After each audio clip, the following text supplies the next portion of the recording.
오늘 우리에게 주시는 하나님의 말씀 미가 6장 1절부터 16절까지 말씀입니다. 미가서 6장 1절부터 16절까지 말씀. 세번역 성경으로 제가 봉독하겠습니다. 하나님의 말씀 경청하십시오. 주님께서 하시는 말씀을 들어라. 너는 일어나서 산 앞에서 소송 내용을 샅샅이 살펴라. 산과 언덕이 내 말을 듣게 하여라. 너희 산들아, 땅을 바치고 있는 견고한 기둥들아, 나 주가 상세히 밝히는 고발을 들어보아라. 나 주의 고소에 귀를 기울여라. 나 주가 내 백성을 상대하여서 고소를 제기하였다. 내가 내 백성을 고발하고자 한다. 내 백성은 들어라. 내가 너희에게 어떻게 하였느냐? 내가 너희에게 짐이라도 되었다는 말이냐? 어디 나에게 대답해 보아라. 나는 너희를 이집트 땅에서 데리고 나왔다. 나는 너희의 몸값을 치르고서 너희를 종살이하던 집에서 데리고 나왔다. 모세와 아론과 미리암을 보내서 너희를 거기에서 데리고 나오게 한 것도 바로 나다. 내 백성아, 모압의 발락 왕이 어떤 음모를 꾸몄으며 부올의 아들 발람이 발락에게 어떻게 대답하였는지를 기억해 보아라. 시딤에서부터 길갈에 이르기까지 행군함에서 겪은 일들을 생각해 보아라. 너희가 이 모든 일을 돌이켜 보면 나 주가 너희를 구원하려고 한 일을 너희가 깨닫게 될 것이다. 내가 주님 앞에 나아갈 때 높으신 하나님께 예배드릴 때에 무엇을 가지고 가야 합니까? 번제물로 바칠 1년 된 송아지를 가지고 가면 됩니까? 수천 마리의 양이나 수만의 강줄기를 채울 올리브 기름을 드리면 주님께서 기뻐하시겠습니까? 내 허물을 벗겨 주시기를 빌면서 내 맏아들이라도 주님께 바쳐야 합니까? 내가 지은 죄를 용서하여 주시기를 빌면서 이 몸의 열매를 주님께 바쳐야 합니까? 너 사람아, 무엇이 착한 일인지를 주님께서 이미 말씀하셨다. 주님께서 너에게 요구하시는 것이 무엇인지도 이미 말씀하셨다. 오로지 공의를 실천하며 인자를 사랑하며 겸손히 내 하나님과 함께 행하는 것이 아니냐. 들어라, 주님께서 성읍을 부르신다. 주님의 이름을 경유하는 것이 지혜다. 너희는 매를 순히 받고 그것을 정한 나에게 순종하여라. 악한 자의 집에는 속여서 모은 보물이 있다. 가짜 되를 쓴 그들을 내가 어떻게 용서할 수 있겠느냐? 틀리는 저울과 추로 속인 사람들을 내가 어떻게 용서할 수 있겠느냐? 도성에 사는 부자들은 폭력배들이다. 백성들은 거짓말쟁이들이다. 그들의 혁은 속이는 말만 한다. 그러므로 내가 너희에게 견디기 어려운 형벌을 내린다. 너희가 망하는 것은 너희가 지은 죄 때문이다. 너희는 먹어도 배가 부르지 않을 것이며 먹어도 허기 만질 것이며 너희가 안전하게 감추어 두어도 하나도 남지 않을 것이며 남은 것이 있다 하여도 내가 그것을 칼에 붙일 것이며 너희가 씨를 뿌려도 거두어 들이지 못할 것이며 올리브 열매로 기름을 짜도 그 기름을 몸에 바르지 못할 것이며 포도를 밟아 술을 빚어도 너희가 그것을 마시지 못할 것이다. 너희가 오므리의 율례를 따르고 아합 집의 모든 행위를 본받으며 그들의 전통을 그대로 이어받았으니 내가 너희를 완전히 멸망시키고 너희 백성이 경멸을 받게 하겠다.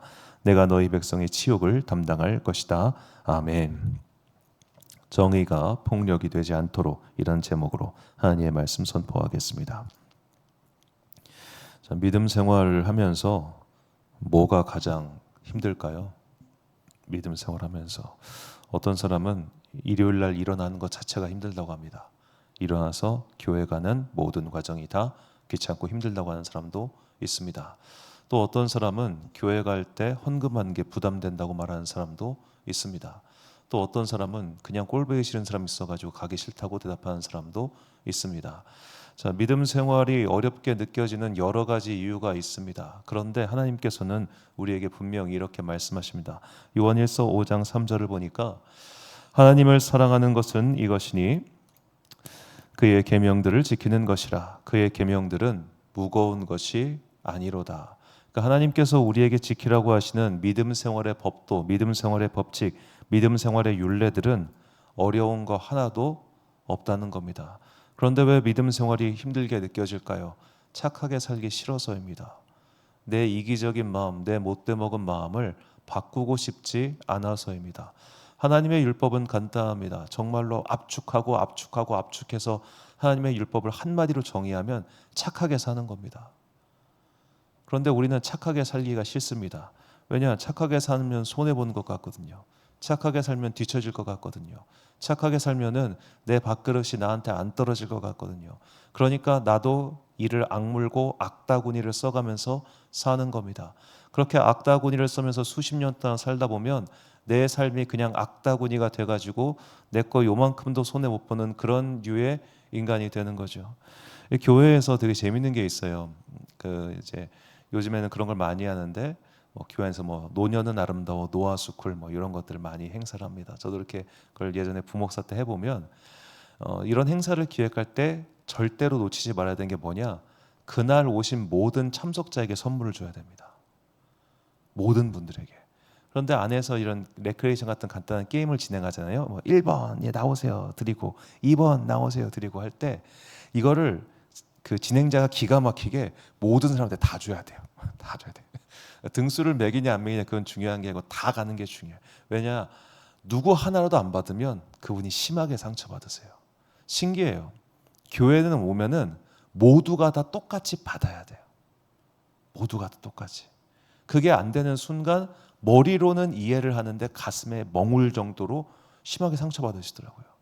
예전에 이제 그 교회 임직식 때 일인데 부목사 때 행사를 준비하는데 제가 이제 행사 인원수를 잘못 계산해가지고 그 수건이 모자랐어요. 그러니까 이제 가족 친지들도 막 오시니까 이게 수량이 모자랐던 거예요.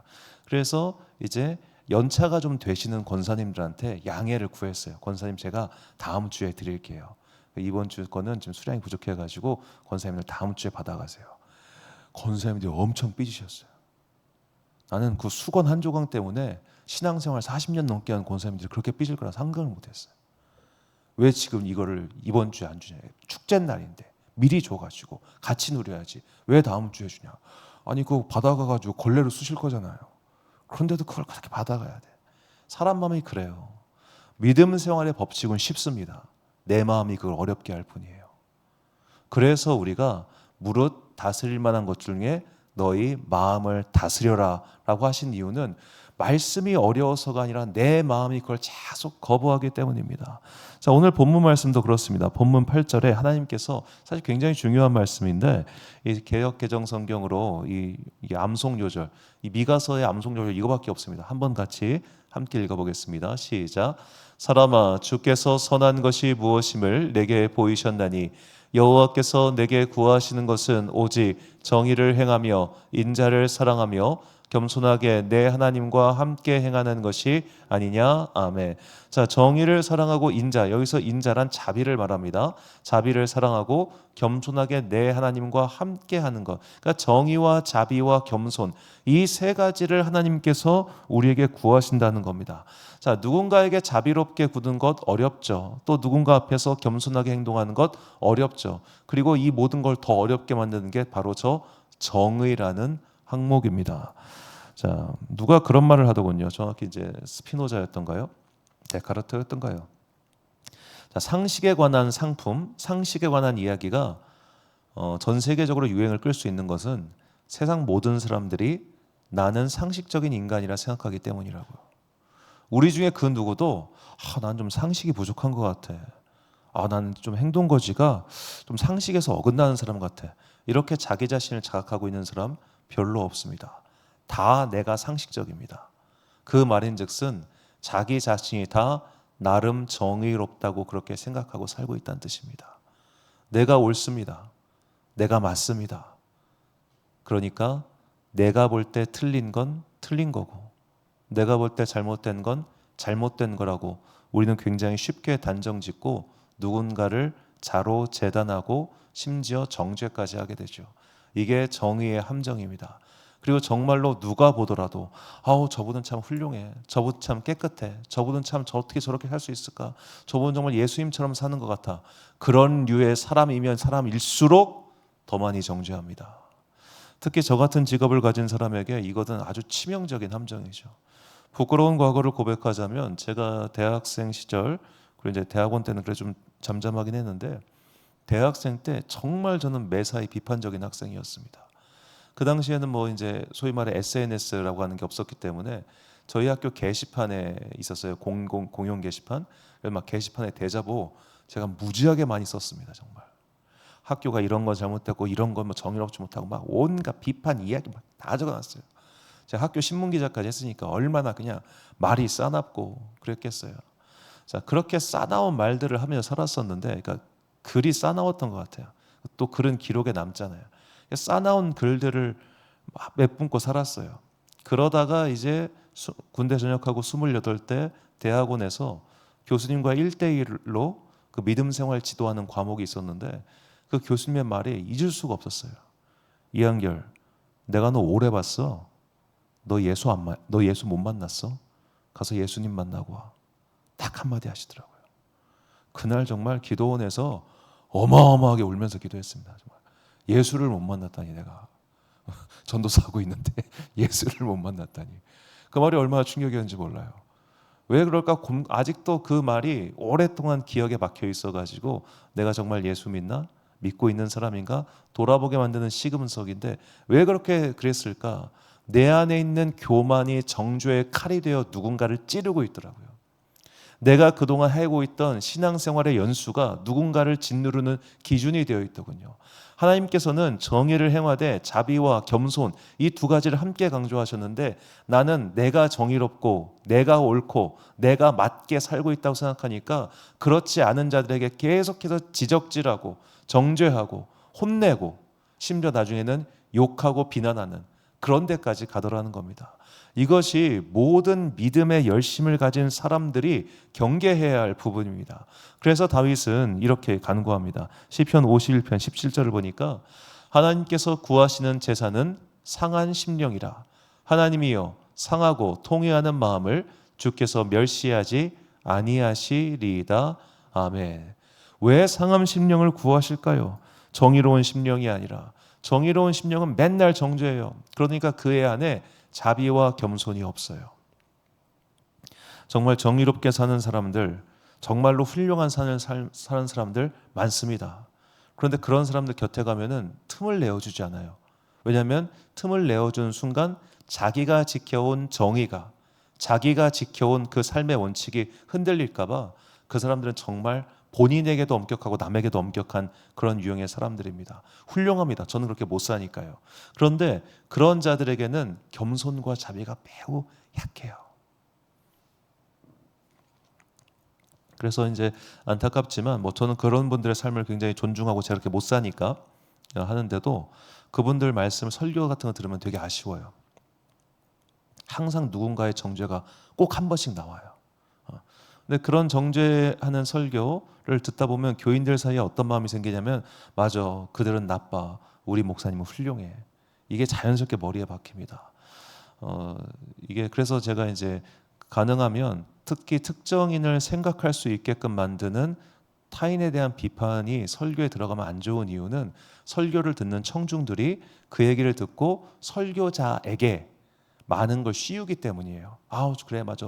세상 모든 목사는 다 썩어 빠졌고 우리 목사님만 훌륭해. 맞아. 저 교회는 문제고 이 교회도 문제인데 우리 교회는 좋은 교회야. 이게 다른 교회 비판, 다른 목사 비판하는 계속 하다 보면 교인들이 상대적으로 그렇게 느끼게 돼요. 그 굉장히 안 좋은 설교고 교인들을 건강하지 못하게 키우는 말들인데 여튼 그런 것들을 하시는 분들 보면은 그분들 삶이 다 깨끗해요. 실제로 그렇게 사세요. 본인이 정결하고 본인이 깨끗하고 본인이 정의로우니까 자연스럽게 그렇지 못하게 사는 사람들에 대해서 정죄를 할 수밖에 없는 겁니다. 자, 그런 식의 삶을 다윗도 살았을 겁니다. 그가 젊은 시절에 나라의 영웅이 됐고 하나님 앞에 충성했고 그래서 왕위에 올랐습니다. 거침이 없죠. 그런데 그가 이제 우리아의 아내의 일로 넘어집니다. 크게 넘어졌습니다. 그리고 지은 시가 이 시편 51편입니다. 여호와께서 구하시는 것은 상한 심령이라. 다윗이 꼬꾸라져 보니까 깨닫게 된 겁니다. 아, 잘난 척하고 사는 인생, 깨끗하게 사는 인생, 정의로운 인생. 물론 하나님께서 이것을 싫어하시진 않아. 그런데 이 바탕에 겸손한 마음, 자비로운 마음, 찢어져 본 마음, 실패해 본 마음 이게 없으면 이거는 누군가를 위한 폭력이 될 뿐이라는 것을 다윗은 알게 된 것이죠. 그래서 예수님께서 바리새인들을 그토록 비판하셨던 겁니다. 바리새인들은 항상 정의롭고 깨끗한 사람들이었습니다. 율법을 어기는 게 없었습니다. 그런데 그 당시 민초들, 특히 목자와 같은 사람들은 안식일 계명을 지킬 수가 없었어요. 안식일에는 예를 들어 사람이 몇백 보 이상을 움직이면 안 된다고 하는 율례가 있었는데 목자들, 양 키우는 사람들이 그걸 어떻게 지킵니까? 양은 주일날에도 가서 먹어야 될 거 아닙니까? 그러니까 어쩔 수 없이 안식일 날 노동을 해야 되는 사람들에게는 이 바리새인들은 그들이 볼 때 쟤는 안식일 율법도 안 지키나 아주 그냥 이 민족의 쓰레기 같은 인간들이야 해가지고 실제로 그 당시 바리새인들이 남긴 기록에 보면은 목동들, 목자들과 경제적 거래를 하지 말라는 그 자체 규정이 있을 정도였어요. 그들이 볼 때 목자라는 직업은 안식일도 안 지키는 아주 못된 문제 많은 집단이라고 보였거든요. 자, 그런 식으로 나는 지킬 수 있게 만들어 놓고 남들은 지키거나 말거나 관심 없고, 그래서 나는 높아지고 그걸로 남을 정죄하는 이 구조. 자, 예를 들어 목사가 새벽기도 나오는 건 당연한 겁니다. 목사가 금요일 저녁에 오래오래 기도하는 건 당연한 겁니다. 목사가 주일 예배 잘 지킨 건 너무나 당연한 겁니다. 그런데 성도들이 그걸 못 지킨다고 목사가 강대상에서 너 왜 새벽기도 안 나와? 너 왜 주일 예배 빠져? 너 그렇게 믿음 생활할 거야? 라고 혼내면 되겠어요? 그들은 일상생활 살면서 믿음 지키는 것도 힘겨워요.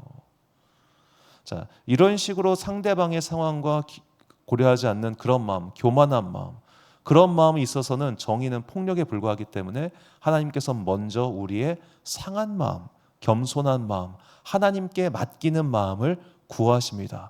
그 마음이 있은 이후에 우리의 삶을 바르게 정립해 나가는 것, 이게 정의로운 삶입니다. 그렇기 때문에 정의를 사랑하고 자비를 행하고 겸손하게 하나님과 함께 동행하는 이 세 가지가 어우러져야만 우리는 하나님께서 기뻐하시는 온전한 믿음의 삶을 살 수 있는 것이죠. 그래서 사도 바울은 우리에게 다음과 같은 믿음의 삶을 권면합니다. 골로새서 3장 12절부터 14절까지 말씀을 우리가 잔목소리로 봉독하겠습니다. 시작. 그러므로 너희는 하나님이 택하사 거룩하고 사랑받는 자처럼 긍휼과 자비와 겸손과 온유와 오래 참음을 옷 입고, 누가 누구에게 불만이 있거든 서로 용납하여 피차 용서하되 주께서 너희를 용서하신 것 같이 너희도 그리하고, 이 모든 것 위에 사랑을 더하라. 이는 온전하게 매는 띠니라. 아멘. 사랑하는 지혜빛 광성교회 성도 여러분, 그리고 이 새벽 함께 깨우고 계신 귀한 주님의 자녀 여러분, 내 마음은 어떤 마음입니까? 내 마음이 찢기고 상하고 통회하여 하나님의 자비와 은총을 구하는 마음이 먼저 있어야 합니다. 주님, 나는 깨끗한데, 나는 헌금 많이 했는데, 나는 믿음 생활 잘해왔는데, 그래서 내가 저 세리와 같지 않음을 감사합니다 라고 기도하는 그런 바리새인의 마음, 교만의 마음, 누군가를 깔아보는 마음이 있다면 이 시간 성령의 불로 그 더러운 것들을 모두 불태워달라고 항상 기도하십시오. 이상하게 교만의 마음은 잡초와 똑같습니다. 가을에 불 지르고 나오면 봄에 또 자랍니다. 또 불 질러야 됩니다. 그래서 내가 매일 죽노라라고 고백했던 바울의 말처럼 우리도 매일매일 십자가 앞에 나아가서 주님, 나에게 겸손의 영이신 성령님을 주옵소서라고 기도하지 않으면 나의 믿음의 열심이 누군가를 정죄하는 도구가 될 뿐이라는 것을 잊지 마시고, 항상 먼저 겸손한 마음, 상한 마음, 그리고 성령님의 정화를 소망하는 기도를 언제나 드리는 그런 여러분과 제가 되시기를 주님의 이름으로 축원합니다. 기도하겠습니다.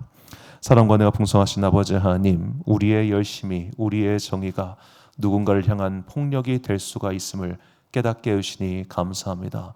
우리가 하나님을 더욱더 열심히 믿으면 믿을수록 때로는 그것이 교만한 잣대가 되어 누군가를 억누르는 율법적 도구가 될 수 있음을 깨닫게 해주시니 감사합니다. 주님, 우리가 바리새인의 길을 걷지 않게 하여 주옵소서.